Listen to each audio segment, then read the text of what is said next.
కృష్ణా జిల్లా గుడివాడ టిట్కో కాలనీ లబ్ధిదారుల ఆందోళన ప్లాట్ల రుణమాఫీ చేయాలని డిమాండ్. ఎమ్మెల్యే వెనుగండ్ల రాము ఇచ్చిన రుణమాఫీ హామీని నిలబెట్టుకోవాలంటూ నినాదాలు.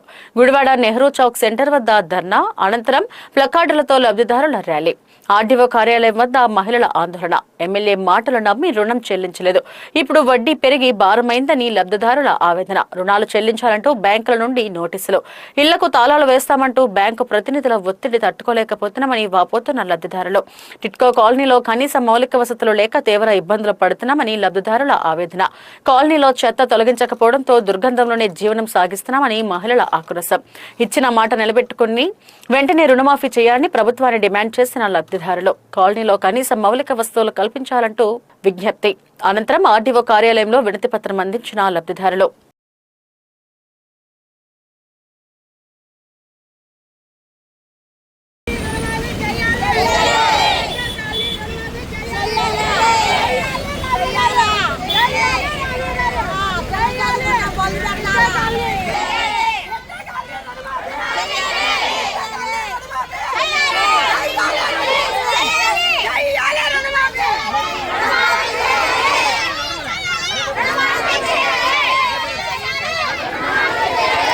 చెప్పబోయేది ఏంటంటే, రాము గారు వచ్చి మమ్మల్ని గెలిపించండి, రుణమాఫీ చేస్తామని మా అపార్ట్మెంట్ల దగ్గరకు వచ్చి చెప్పారండి.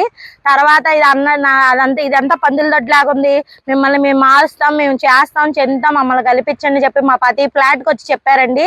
తర్వాత మేము వెళ్ళి ఆఫీస్కి వెళ్ళి అడిగినా సరే అసలు మాకు రెస్పాండ్ అవ్వట్లేదండి. అదేమంటే వాళ్ళు అలాగే అంటారు, మీరు వస్తే ఫోన్ చేయండి అని అంటున్నారు. కానీ ఫోన్ చేసినా కూడా మేము వెనకాల రామ ఆఫీస్కి వెళ్ళినా కూడా మాకు ఏమేలు చేయట్లేదండి. పోలీసు బ్యాంక్ వాళ్ళు ఒత్తిడి ఎక్కువైపోయింది. మాకు సాగు తప్ప మేమైతే అంతంత వడ్డీలు కట్టలేమండి. మరి మమ్మల్ని ఏం చేయమంటారు, ఆయన ఏం రుణమాఫీ చేస్తానన్నాడని చెప్పి మేము వెళ్ళాము. ఆయన చెప్పకుండా ఉంటే అసలు మేము వెళ్ళే వాళ్ళం కూడా కాదు, వదిలేసే వాళ్ళం. అంతంత వడ్డీలు మేము పనులు చేసుకునే వాళ్ళం. తెల్లారులైతే గుడివాడ రావాల్సిందే. మరి మేము పనులకు వెళ్ళే వాళ్ళం. అంతంత లక్షలు అంటే ఎక్కడ పేదవాళ్ళకి అదే కదండి ఇచ్చింది. రుణమాఫీ చేస్తాం, నన్ను గెలిపించండి, నన్ను గెలిపిస్తే ఈ టిట్కోలో రుణమాఫీ చేస్తామని చెప్పారు. ఆయన చెప్పినట్టుగానే ఆ రోజు గెలిచిన తర్వాత టిట్కో కాలనీ వాసులందరూ కలిసి వెళ్తే నాకు కొంత సమయం ఉండే ఒక సంవత్సరంన్నర అని చెప్పారు. నేను పైన మాట్లాడి మీకు రుణమాఫీ చేస్తానని చెప్పారు. చెప్పిన ప్రకారం వీళ్ళు సంవత్సరంన్నర ఆగితే కానీ ఈరోజు అది వడ్డీతో సహా 1,80,000 చిల్లర వచ్చింది. కావున ఈ రుణమాఫీని వెంటనే మీరు అమలు చేయాలి. అమలు చేయకపోతే ఈ టిట్కో కాలనీలో ఉన్నటువంటి వాసులందరితో వందలాదిగా వేలాదిగా కలిపి ఈ మొత్తాన్ని కూడా కలుపుకుని తీసుకుని రుణమాఫీ చేసే వరకు ఈ పోరాటం కొనసాగుతుందని తెలియజేస్తున్నాం. రుణమాఫీ చేయని పక్షంలో ఎక్కడైనా సరే జరిగే సభలను అడ్డుకుంటామని టిట్కో కాలనీ పోరాట సమితి తరఫున తెలియజేస్తున్నాం. జై భీమ్. అందరికీ నమస్కారం అండి. ఈరోజు చర్చనీయాంశం ఏంటంటే, టిట్కో కాలనీ నివాసులు ఎంత ఇబ్బంది పడుతున్నారో, ఎన్ని రకాలుగా అవస్థలు పడుతున్నారో తెలియజేయడం కోసం మేము ఈ సమావేశమయ్యాము. ఈయన రాము గారు ఎన్నో వాగ్దానాలు చేశారు. ఇంటింటికి తిరిగి మేము రుణమాఫీ చేస్తాను వడ్డీతో సహా అని చెప్పేసి అన్నారు. కానీ మాకు ఇల్లు ఇవ్వక ముందు నుంచే లోన్ శాంక్షన్ అయిన దగ్గర నుంచే మాకు ఇంట్రెస్ట్ పడిపోయి 2 లక్షల దాకా అయిపోయింది. ఎవరికి వాళ్ళని కష్టపడుకుంటే తినేవాళ్ళం, లేకపోతే లేని వాళ్ళం, సింగిల్ పేరెంట్ కూడా ఉన్నారు చాలా మంది ఇందులో. కట్టాలంటే చాలా కష్టం కాబట్టి, అదీ కాక మౌలిక వసతులు ఏమీ లేవు. ఒక గవర్నమెంట్ హాస్పిటల్ లేదు. ఏదైనా అద్దద్దా వచ్చిందంటే రాత్రిపూట ఎక్కడికి వస్తామో అక్కడ వెహికల్స్ సౌకర్యం లేదు, హాస్పిటల్ లేదు, పోలీస్ స్టేషన్ అంటే ఏదో నమ్మకం ఉంది కొంతవరకు. అంగన్వాడీ చిన్నపిల్లల్ని ఎక్కడికి వేసుకుని వెళ్తాను, బయలుదేరాలంటే కాలనీ నుంచి రోజుకి 100 రూపాయలు ఇస్తే కానీ పిల్లల్ని తీసుకురావడానికి రానిపోను లేదు. ఆ పిల్లోడు ఏదైనా ఏడ్చాడు గబుక్కుని వెళ్ళాలంటే మళ్ళీ ఇంకో పంపించుకోవాలి. అంగన్వాడీ కూడా కనీసం లేదు, గవర్నమెంట్ స్కూల్ లేదు, హాస్పిటల్ లేదు, రైతు బజార్ లేదు.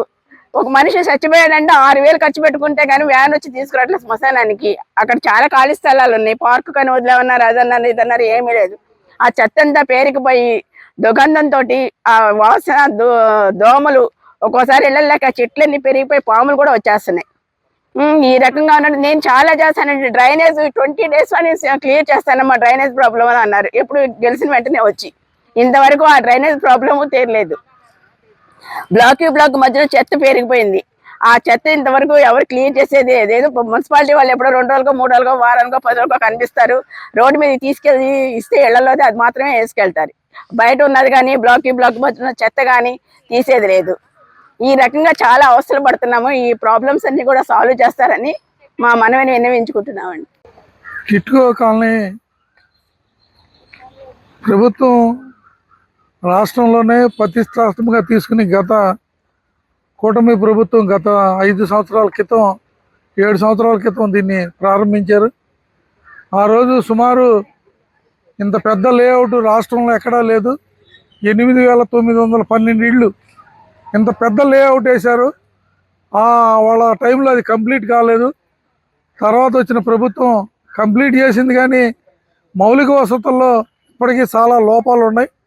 అక్కడ 3,000 మంది దాకా నివాసానికి వెళ్ళారు. ఇప్పటికీ 3,000 మంది నివాసం ఉన్నా ఇప్పటికీ దాంట్లో అంగన్వాడీ సెంటర్ కూడా లేదు.